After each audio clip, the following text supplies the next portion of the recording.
더 쉽게, 더 즐겁게, 그리고 더.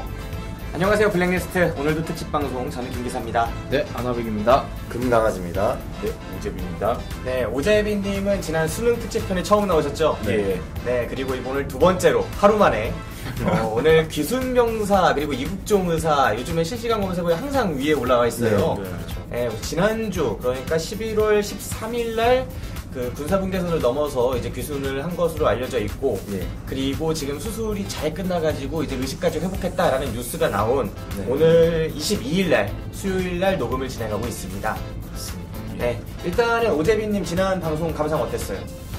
참 이렇게 워밍업도 안 된 상태에서 진짜 라이브구나.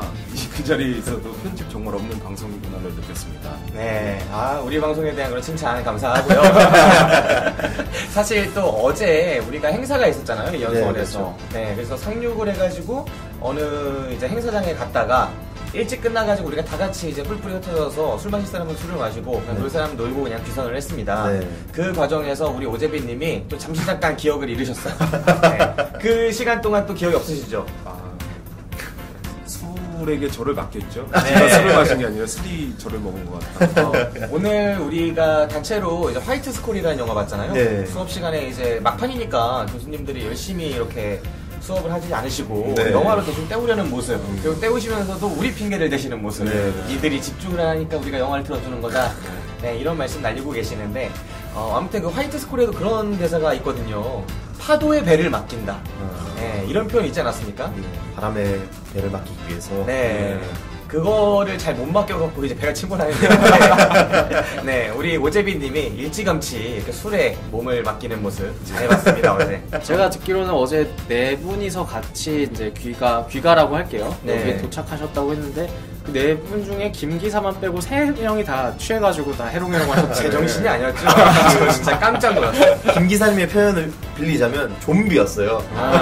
세 명의 좀비와. 예. 네. 그리고 나는 두 명만 좀비고 한 명은 내 옆에서 나를 보조하는 사람인 줄 알았거든. 근데 걔가 좀비한테 물린 상태였던 거야, 택시를 탔는데. 예. 그러면 이제 멀쩡한 척 하다가 점점 썩어 들어가다 갑자기 눈 돌아가는 거 알죠? 근데 그 친구가 190의 거구 아닙니까? 네, 거기요. 나 헐크 변하면은 토르가 얼마나 힘들어하냐. 토르도 안 되나, 심지어. 아이언맨이란 말이야. 옷 벗은 아이언맨. 아니죠. 로키라고 합시다. 로키 찍으면 됩니까? 네. 굉장히 매너 있는 친구인데 여자친구랑 왜 헤어졌는지 알게 됐습니다. 결국 술버릇이었나요? 네. 아무튼 오늘 특집 방송은 시간이 없는 관계로 앞에 이 정도만 멘트를 하고 바로 본격적인 이야기로 들어가야 합니다. 예. 오늘 특집 방송은 이제 이국종 의사와 그다음 JSA와 관련된 이슈들 간단히 살펴보는 방송이 먼저 나가고요. 그 다음 주에 또 하나 나가는 방송이 오늘 같이 녹음을 하거든요. 네. 그 방송은 할리우드와 또 한국 영화계에 있는 성추몰 편. 딱 자극적이죠. 저희가 몇 달인지 알 것 같습니다. 그리고 그 다음에 또 40분짜리 방송 하나 더 녹음하는데 재벌가에서 요즘에 문제들이 많아요. 네, 재벌가 이슈 이렇게 간단하게 이렇게 40분에서 2시간 알차게 달려보도록 하겠습니다. 네, 판문점 공동경비구역 JS에서 넘어오다 총상을 입은 북한군 병사가 의식을 완전히 되찾고 건강을 회복하고 있는 것으로 확인됐습니다. 하지만 당분간은 중환자실에서 후유증 여부를 면밀히 관찰할 필요가 있다고 밝혔습니다. 강은나래 기자입니다.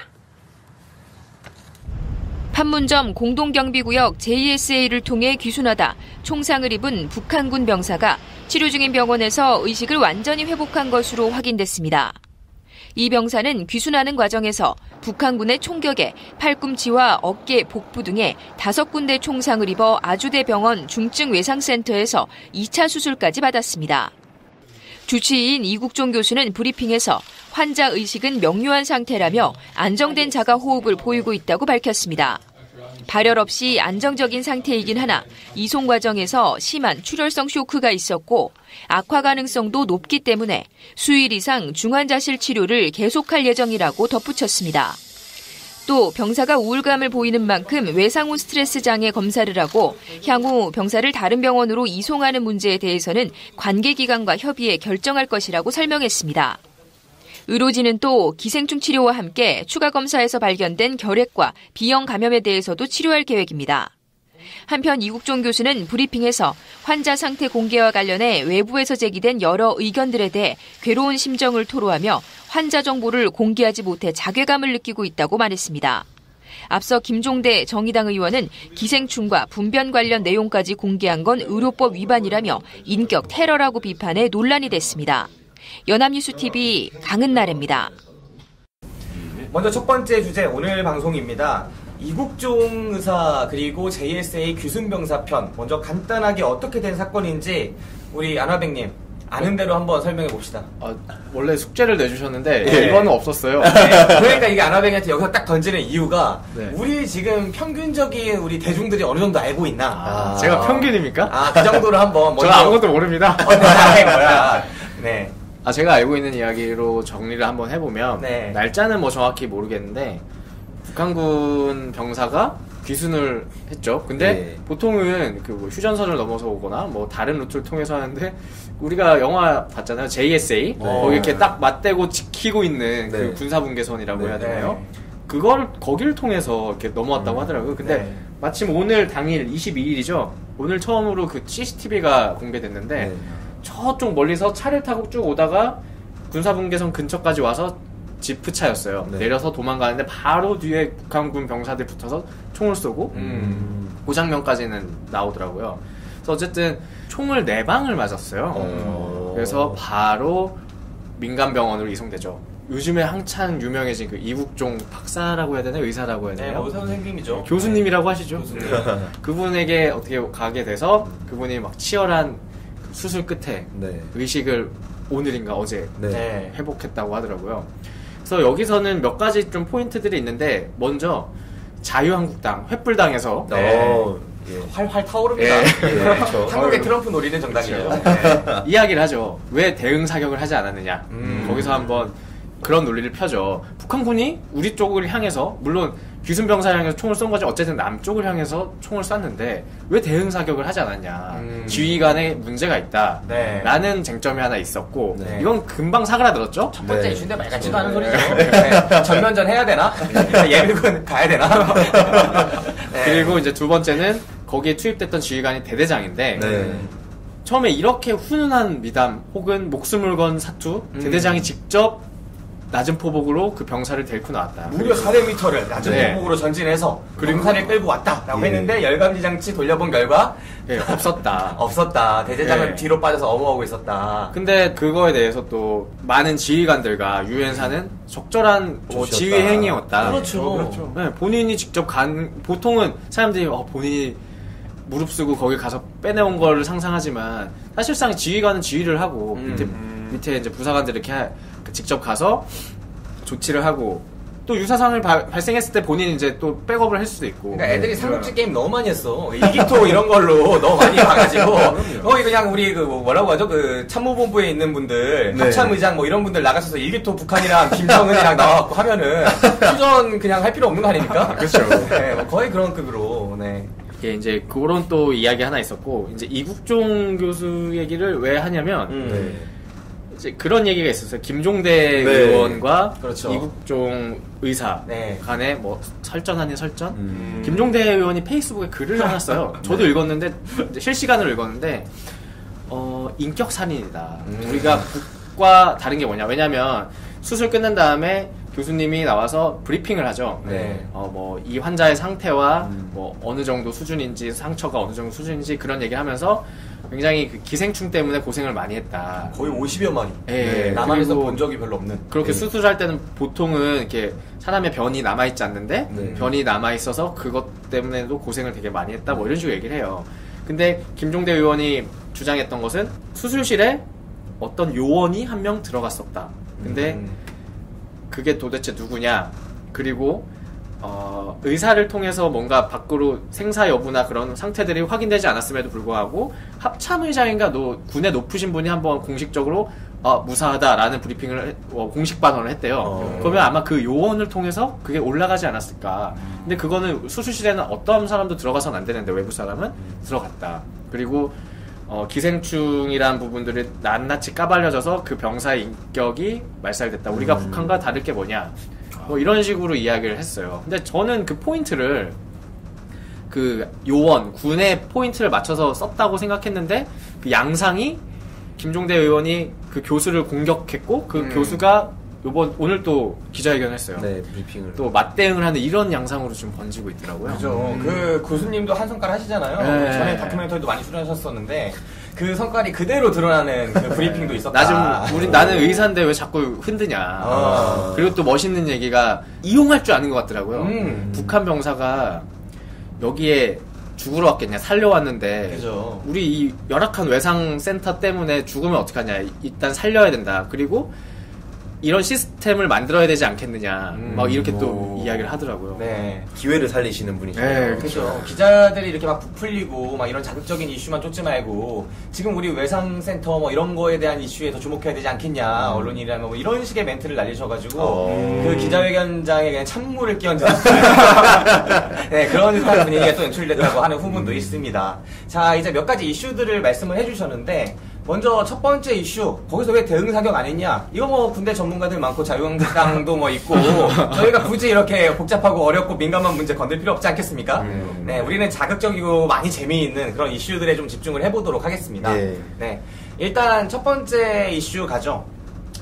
뭐냐? 일단 그 군인이 처음 이제 귀순병사가 깨어났잖아요. 네, 그렇죠. JSA를 넘어서 눈을 떴죠.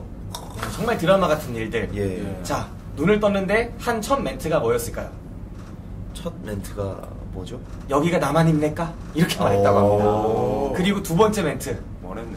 나만 노래 한 곡 틀어주시라요. 이렇게 말을 했다고 해요.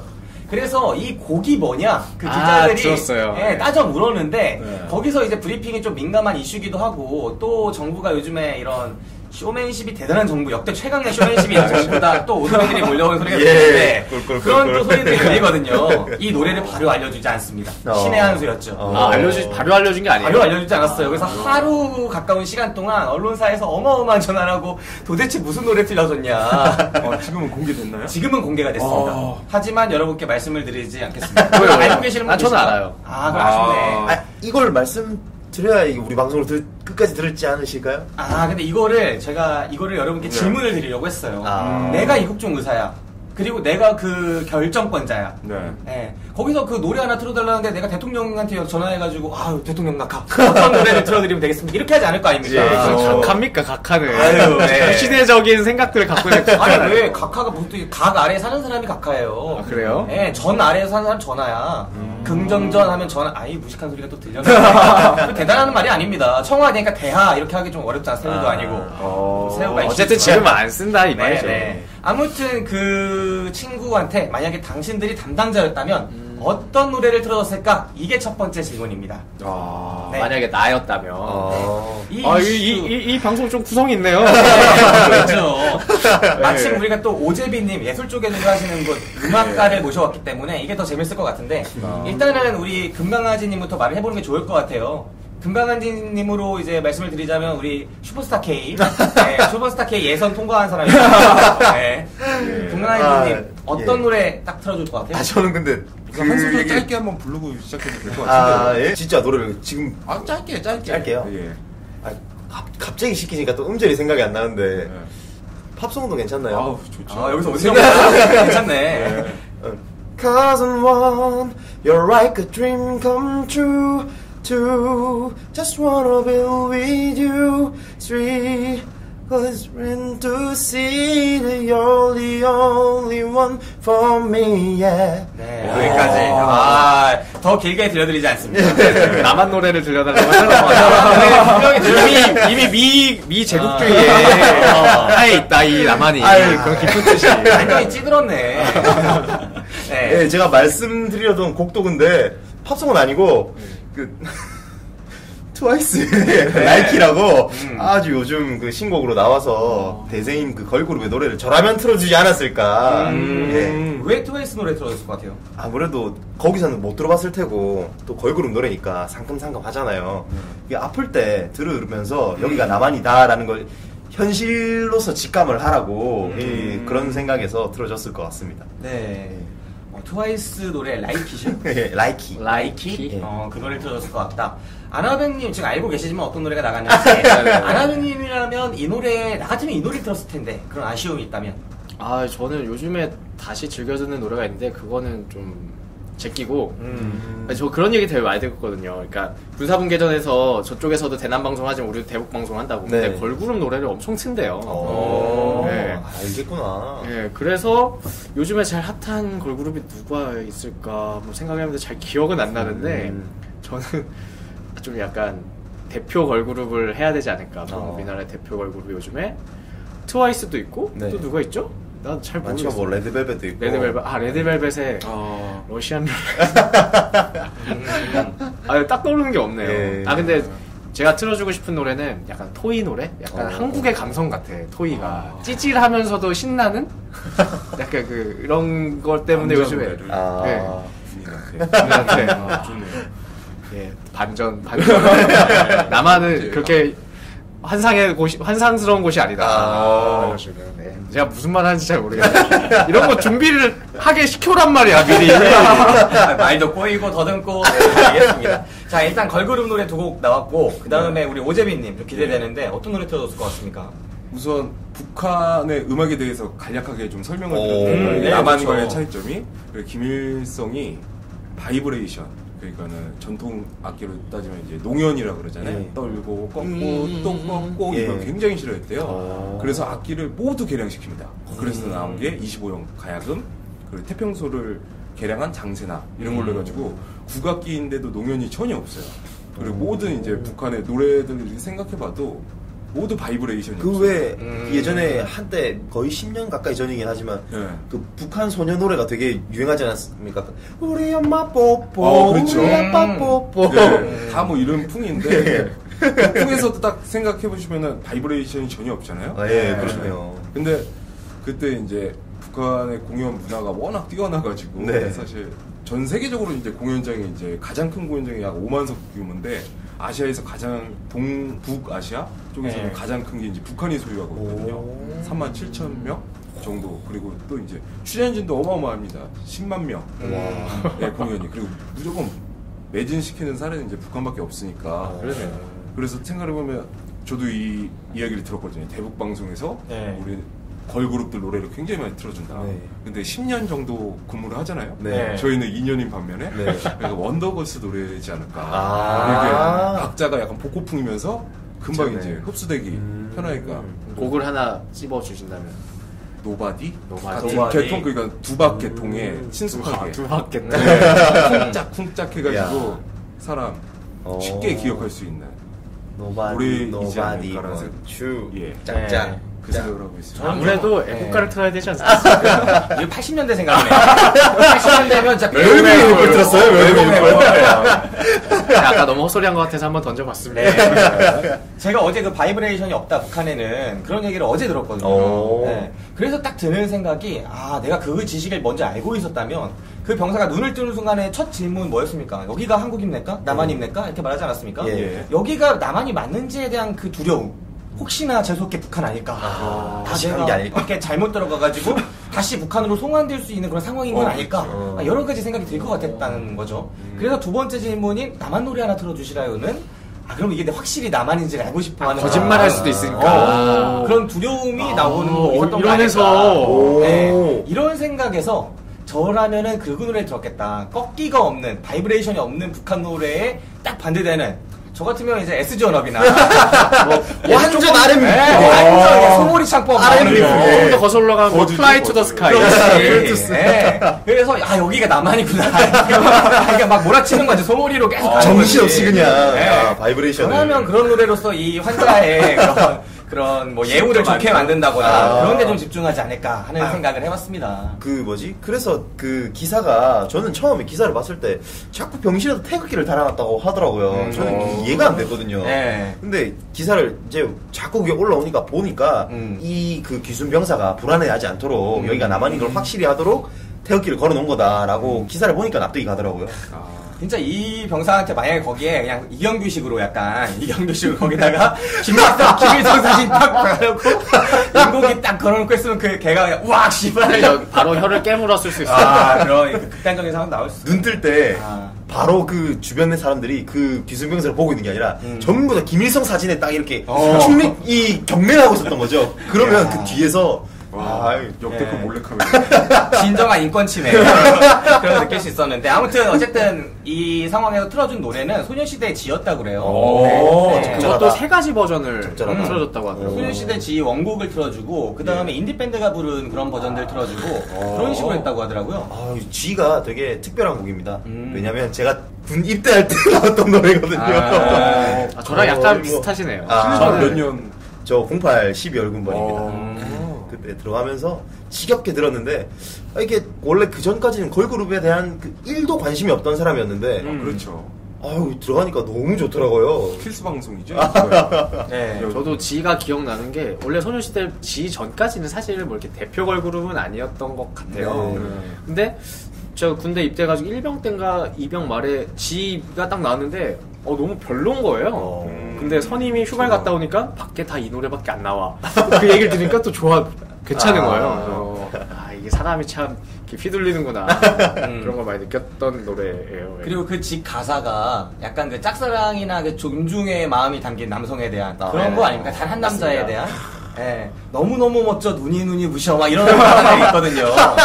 예, 그래서 그 병사가 이 소녀시대의 사랑을 받으면서 딱 눈을 뜨고 깨어나서 이제 나만의 그런 양팔 벌린 그 품속으로 들어오는 듯한 아주 그런 명곡. 과연 누구 핸드폰에서 들려줬을까? 참 궁금하네요. 뮤직비디오도 같이 보여줘야 되는 건데. 네, 뮤직비디오 하면 아직도 환자가 이제 또 흥분할 수 있으니까. 네, 너무 급한 자극일 수 있잖아요. 네, 아무튼 첫 곡은 G를 들려줬다라고 하고요. 네. 지금 깨어난 지 시간이 좀 지났다고 하죠. 예. 네, 이제 하루 가까이 지났는데 그 시간 동안 영화 많이 봤다고 해요. 오. 네, 뭐가 옵니까? 그대가 알려줬으면서. 예, 제가 말씀드린 거는 그 영화 한 편을 네. 예를 든 건데 기사에 그렇게 떴더라고요. 그 배우분 이름이 기억이 잘 안 나는데. 제이슨 스타뎀. 스타뎀. 그분이 나오시는 명작이죠. 트랜스포터라고 자동차 타고 달리면서 만나는 모든 것을 부수는 그런 영화죠. 네. 예, 그런 영화인데 그걸 보면서 그 기순병사가 나도 저걸 많이 했다. 라는 말을 했다고 하더라고요. 아마도 그 말을 추정해서 운전병이지 않을까라는 네. 생각을 하고 있습니다. 실제로도 혼자서 거의 우리로 치면 60 같은 차 끌고 온 거잖아요. 네. 그 60 맞나요? 그 지프차 같이 생긴 거. 네, 맞습니다. 네, 그 지프차 끌고 오다가 배수로에 빠지긴 했지만 어쨌든 그 드라이브하는 실력이 예사롭지 않고 그거를 이제 개인이 딱 끌고 올 수 있었다는 것들 네. 이런 것들을 봤을 때 운전병일 확률이 높다 해서 그 제이슨 스타뎀 형이 네. 나오는 그 자동차 나오는 영화를 틀어준 게 아닌가. 네. 그리고 제가 방금 기사를 좀 봤는데 4시간 전에 올라온 거예요. 네.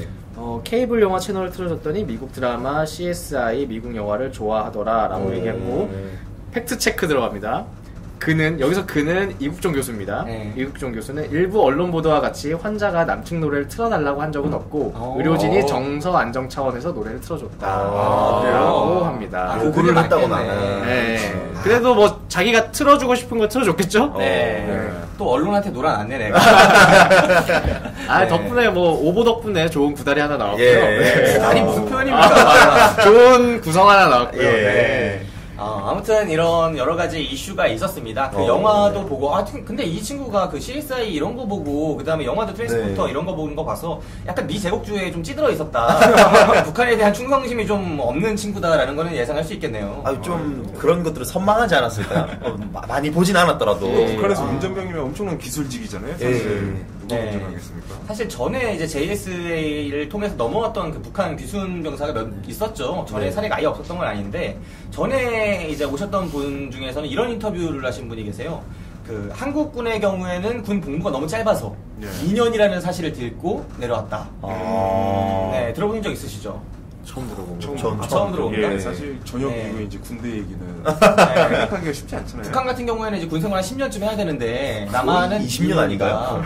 네, 그런 얘기를 듣고 넘어오게 됐다.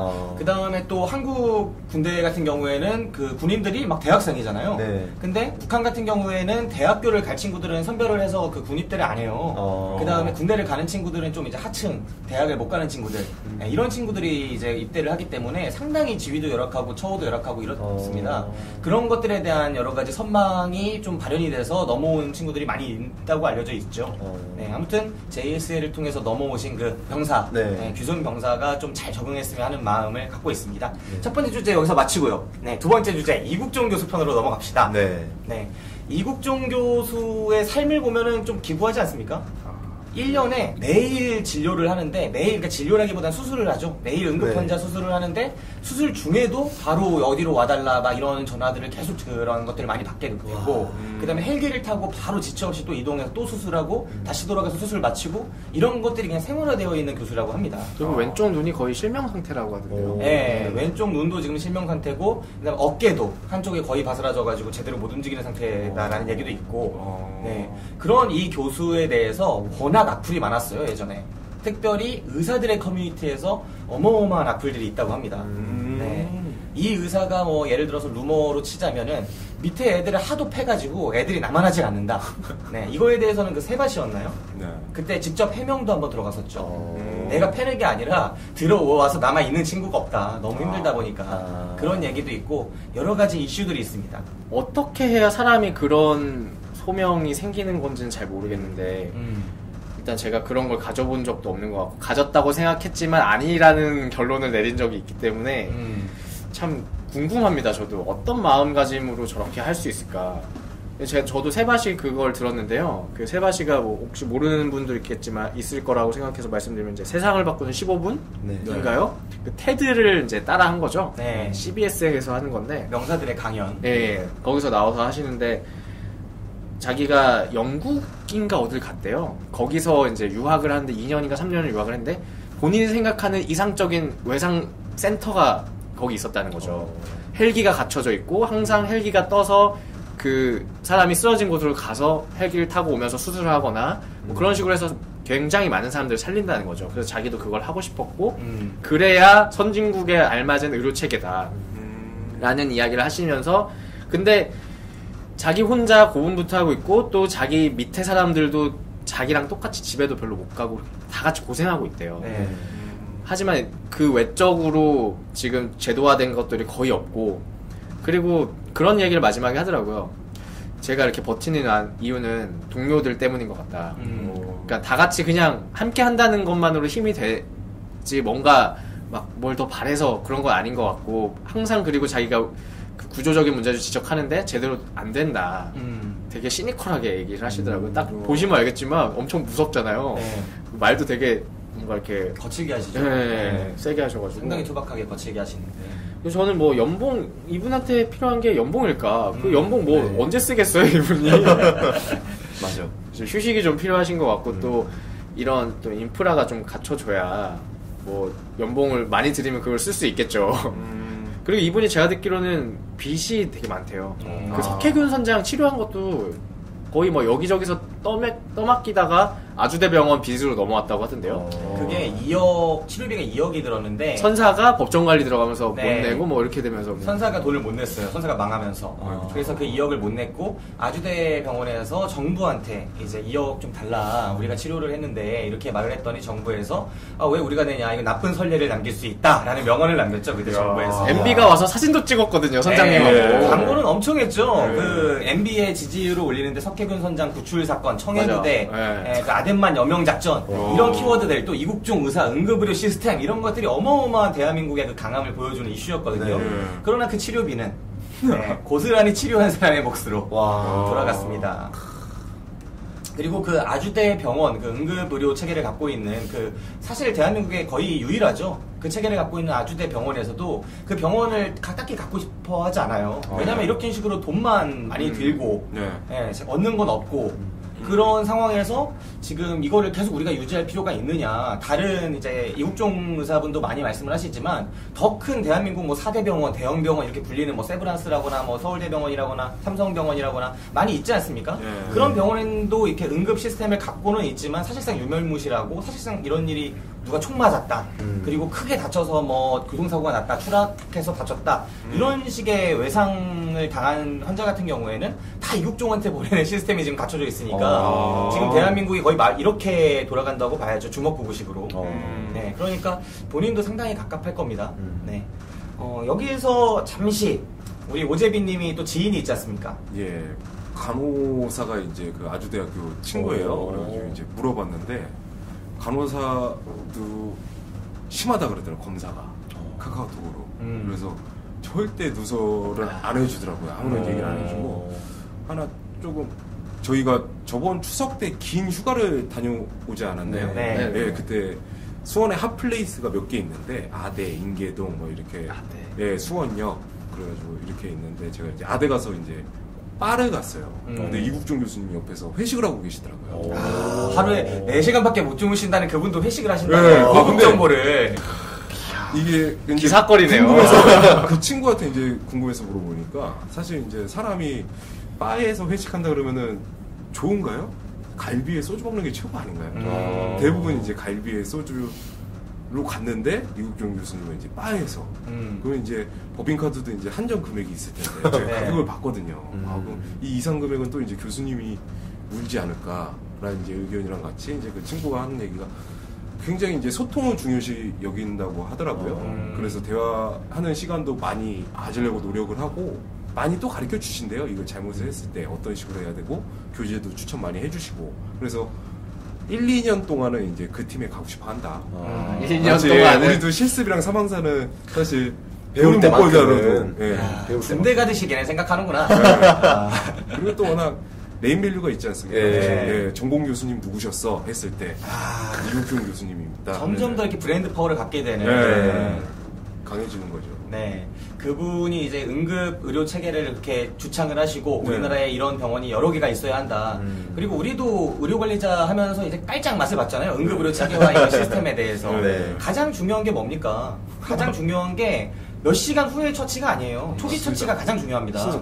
네. 그래서 이 이국종 교수님께서도 이 말씀을 많이 하시는 게 헬기다. 가장 중요한 게 헬기를 통해서 어디든 빠르게 환자를 후송할 수 있고 그 환자를 수용할 수 있는 병상이 충분히 갖춰져 있고 의료인들의 수도 충분하고 그래서 24시간 그 체계가 돌아가기만 하면 된다. 이렇게 말씀을 하시거든요. 그리고 외과 수술 뭐 어렵다고는 하지만 우리나라가 의료 체계가 그렇게 마이너하지 않아서 충분히 지원자가 있고 그 다음에 그 혜택이 돌아가기만 한다면 그만한 인력을 갖출 수 있는 시스템은 됩니다. 문제는 돈이죠. 네. 근데 우리가 그런 응급의료 체계 하나의 코어를 만드는데 하나의 병원을 만드는데 최소한 1,000억 이상이 든다고 하는데 우리나라가 지금 이게 하도 이슈가 되니까 1,500억 정도의 예산을 잡아놓고 전국에 다 깔겠다고 해요, 병원들을. 정확히 제가 기사를 봤을 때 16개를 깐다 그랬어. 사실 말이 안 되죠. 그 예산도 또 어디서 나오느냐? 교통사고 범칙금 거기서 이제 거기서 한 20% 정도 추출을 해가지고 그 1,500억 재원을 마련을 한 다음에 그 돈으로 전국에 깔겠다라는 식의 말도 안 되는 지금 얘기를 해서 엄청 까이고 있는 그런 상황인데 내가 의대를 가서 졸업을 했다면 저는 이 의료관리자 과정을 거치면서 교육과정을 거치면서 제가 결심을 했거든요. 결심이라기보다는 인식을 확실히 했죠. 제가 또 수능을 봤을 때는 의대를 갈 수 있었습니다, 사실. 그 당시에 교차가 됐기 때문에 지방 의대를 충분히 갈 수 있었는데 그때도 제가 막연히 알았죠.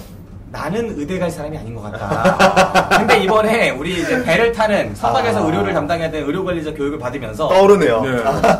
내가 제일 못하는 거야. 누가 봐도 내가 제일 못하는 거야. 하객과에서 내가 제일 못하는 것 같아. 아니 이론은 빠삭하셨어요. 이론은 쉽게 넘어가셨어요. 근데 어디서 입만 살아가지고 어디서 힘들어하는 걸 제가 봤냐면 힘들어하시는 거 봤냐면 그 꿰매는 거 있잖아요. 그 상처를 봉합하는 봉합하는 거기서 거의 이거는 그 상처를 다시 너덜너덜거리게 만드시더라고요. 아 진짜 힘들었고 심적으로도 고통이 컸어요. 그리고 뾰족한 걸 이용하는 모든 거에 힘들었습니다. 주사라거나 그런 것들 많았잖아요. 수혈하는 거나 그렇죠. 이런 것들에 고통이 많았는데 그 이국종 교수님 영상 같은 거 찾아보면은 뭐 인투베이션 뭐 이런 관 삽입하거나 그다음에 혈관 넓히거나 혈관에다가 그 주사 먼저 딱 꽂아가지고 나중에 그 주사기를 통해서 계속 뭐 약품 같은 거 투여할 수 있도록 왜냐면 응급 환자 같은 경우에는 피가 자꾸 새면은 혈관이 이제 거의 압착돼갖고 이제 없어지고 막 그러잖아요. 혈압이 낮아지면서 이론 빠삭합니다 제가 그런 식의 것들을 되게 잘하시더라고요. 아주 능숙하게. 근데 분명히 이런 거는 숙련된 의사 이국종 교수 밑에서 배우면은 어느 정도 하는 인력들은 우리나라에서 없지 않을 거란 말입니다. 근데 내가 의대를 갔다고 해도 만약에 간다 쳐도 나라면 피부과 지원할 것 같아. 무슨 말인지 알겠죠? 그렇죠. 거의 성형외과 피부과가 1, 2위를 다투고 있다고 하고. 내가 굳이 피 볼 일이 있나? 그렇죠. 그리고 심지어 돈도 그쪽에도 많이 번데. 그렇죠. 환자들도 좀 더 편안한 환경에서 볼 수 있고. 말 그대로 그러니까 외과는 드라마에서나 그렇게 멋있게 그려지는 그런 느낌인 거죠. 그리고 맨날 멱살 잡히고. 그렇죠. 수술하면은 거기 또 환자들 와가지고 이제 멱살 잡히고 하지 않겠습니까? 그리고 뭐 뼈 부러지고 뭐 이런 거 수술하려면 힘도 보통 들어가는 게 아닐 거고. 왜 90년대 그 소방관들 그 영화가 유행하지 않았습니까? 미국이. 그런 것처럼 우리 현실은 또 안 그렇잖아요. 그런 것처럼 의사도 그 피 보고 사람 살리려고 그 뼈 빠진 노동을 하고 나서 못 살려면 욕 먹는 거예요, 그냥. 그러니까 우리가 제전에 제가 대학을 갈 때는 호텔리어라는 드라마가 있었어요. 배용준 씨랑 그 이승현 씨랑. 네. 그 호텔리어가 인기를 엄청 끌어가지고 세종대 호텔경영학과가 갑자기 1등급, 2등급 왔다 갔다 거리는 그런 순간이 왔었거든요. 그런 것처럼 우리 이제 안화백 대학 갈 때쯤에는 황우석 사태가 벌어졌었죠. 그러면서 이거를 이제 PD 수첩이 막 추적하면서 그 신문방송학과가 네. 또 한창 이제 주목받기 신방과. 시작하는. 예. 그래서 제가 생각하는 건데 네. 국가적인 차원에서 네. 우리 그 병원 드라마를 더욱더 열심히 제작을 해야 한다. 그리고 그 맞습니다. 항상 대사를 넣는 거지. 외과 의사 아니면 의사라고 하시면 안 돼. 아. 어디 저기 성형외과 피부과 애들이 감히 막 이런 대사를 넣는 거지. 근데 굉장히 많지 않습니까? 그런 골든타임이라는 드라마가 또 굉장히 히트를 쳤었잖아요. 네, 거의 이분이 모델이었다고 하더라고요. 정말 재밌게 봤어요. 네. 네. 그 다음에 그쪽 지원자들이 많이 몰렸는지는 한번 확인을 해봐야 되겠네요. 네. 그래서 약간 그런 것도 있지 않습니까? 수능 볼 때도 수능 전에 수시 1차 합격을 하면은 수능을 아무리 잘 봐도 1차에 계약된 데 가야 한다. 네. 이런 거 있지 않습니까? 네. 그러니까 의대를 입시를 할 때 외과를 뽑는 거야. 도망 못 가게. 북한식으로 하는 거지. 북한식으로 하는 거지. 그러면은 마치 이 JS에 넘어오는 애들처럼 이제 귀순하는 애는 생겨도 우리나라가 또 언어 장벽이 확실하잖아요. 예. 어느 나라로 귀순하겠습니까? 조선 팔도에서. 그럼요. 네, 그러면 걔네 딱 이제 너는 외과다. 자퇴 아니면 답이 없는 거지. 네. 처음부터 이제 이국종 전형을 만드는 겁니다. 교육부에서 나서서 저는 이런 대책이 필요하다. 한국의 응급의료 체계에 그렇게 생각을 합니다. 그 의무 복무 기간은 어떻게 됩니까? 의무 복무기간 15년 정도. 15년? 그러니까 그 직책을 하급 전사, 중급 전사, 상급 전사 그 북한군 시스템을 하는 거지. 네, 어떻습니까? 상급 이전까지는 전과가 안 된다. 그런. 예. 그러니까 이런 식의 제도를 만들어야 한국에 이제 제대로 된 응급의료 시스템이 갖춰지지 않겠나. 예, 뿌리 박혀 있는 그런 뭐랄까 이익을 쫓는 자본주의적인 이런 미제 앞잡이들의 찌든 그런 시스템으로는 도저히 우리 응급의료 체제가 자리를 잡기 어렵다라는 게 저의 판단입니다. 금강가지님 어떻게 생각하시나요?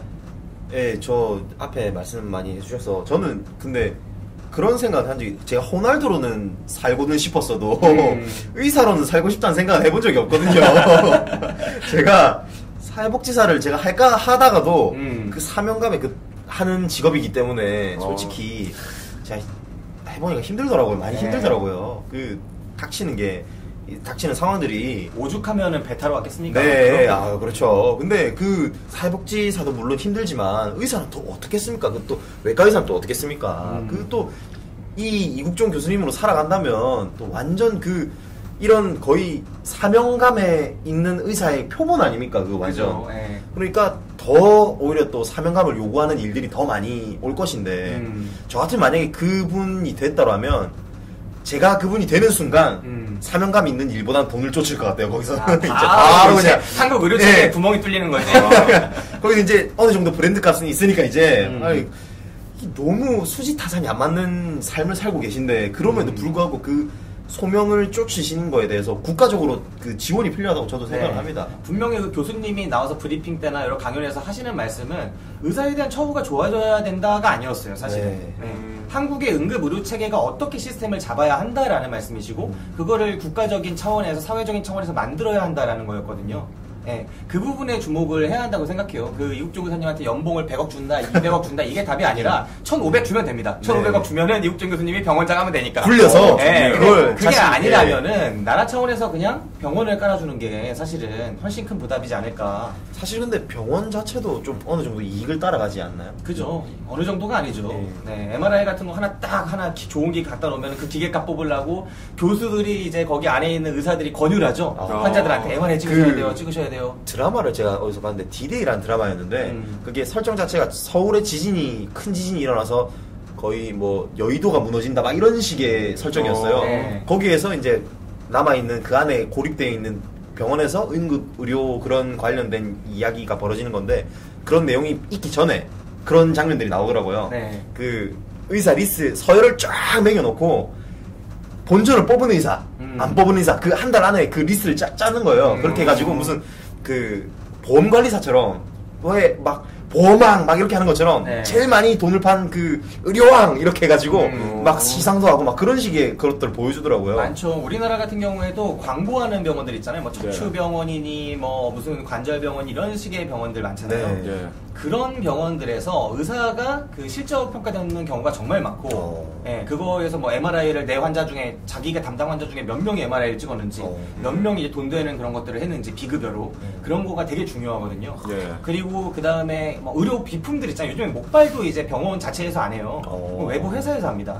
그럼 그 회사가 밖에서 과연 이제 안에서는 이제 못 팔게 되어 있잖아요, 법적으로. 네. 그러면 밖에서 파는데 의사가 번호를 주네.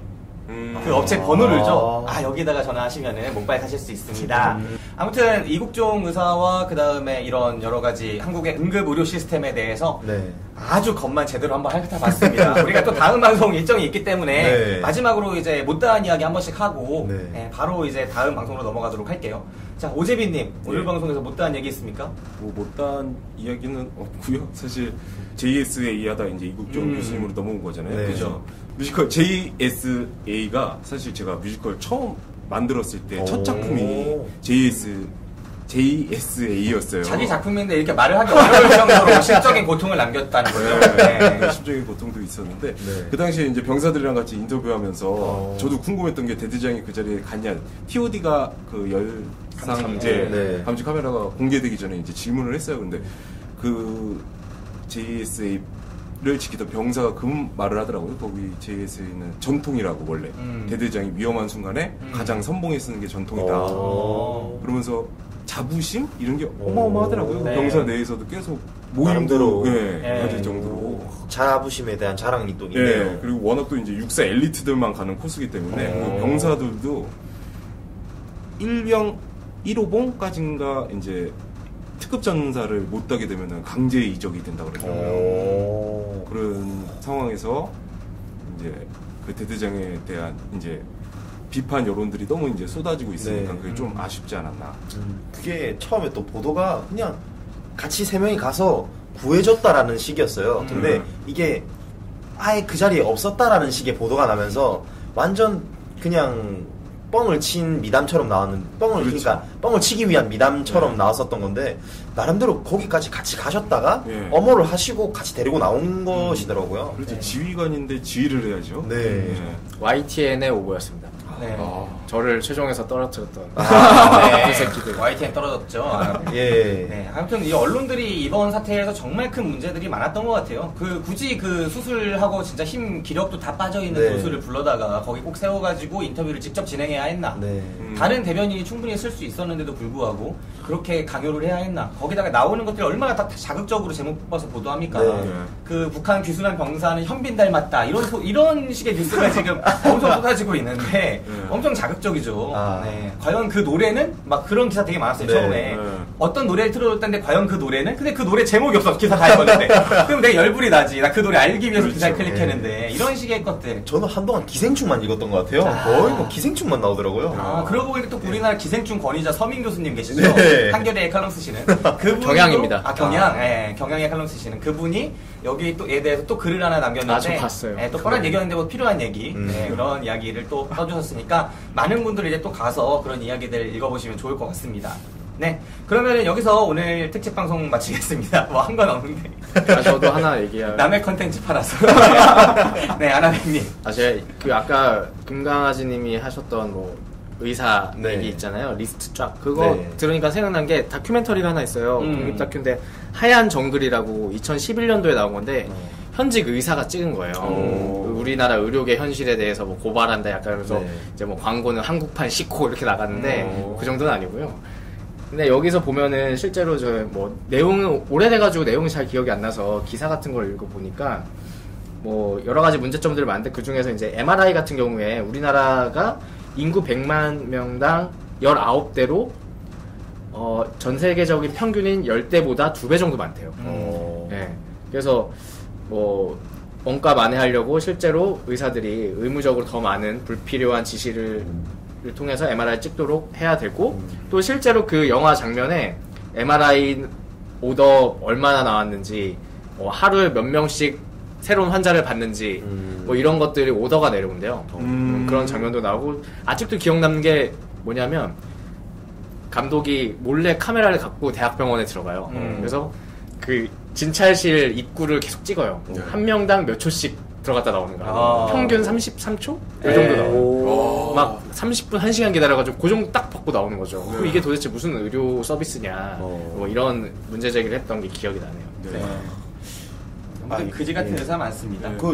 하니까 그 병원 하니까 또 생각이 갑자기 났는데 또 말 안 하고 방송 끝나고 나서 말하면 또 되게 아쉬울 것 같아서 이 총상 환자잖아요. 귀순병사. 근데 재밌는 게 국군병원으로 바로 안 가고 민간병원으로 바로 간 거잖아요. 근데 재밌는 게 국군병원에는 총상을 치료할 수 있는 의사가 정작 없고. 예리한데요. 이제 감기나 치료하지. 깁스해주고 또 알아서 듣기를 바라고. 거기 진짜. 그렇죠. 국군병원에 대해 또 얘기하면 또 길게 얘기할 수는 있지만 좀 그런 일이 있었다. 우리나라에서는 총을 잘 안 맞으니까. 그러니까 석혜교 사장님 그 총망상 입었을 때도 사실 우리나라에서 총 맞은 사람들의 치유해본 병원이 없으니까 그냥 이런 상황이 계속 벌어지면은 무조건 이국 좀 불러 이렇게 되다 보니까 한국 의료 시스템이 한 명의 영웅한테 거의 땜빵 당하는 그런 식의 일들이 계속 벌어지고 있는 거니까 분명히 문제가 있습니다. 그럼 일단은 여기서 빨리 방송 마쳐야 됩니다. 다음 녹음이 있기 때문에. 자, 그럼 저는 지금까지 김기사, 아나백, 금강아지, 오재비였습니다. 블랙리스트와 함께 오늘을 즐거워합시다. 다음 방송 들어주세요.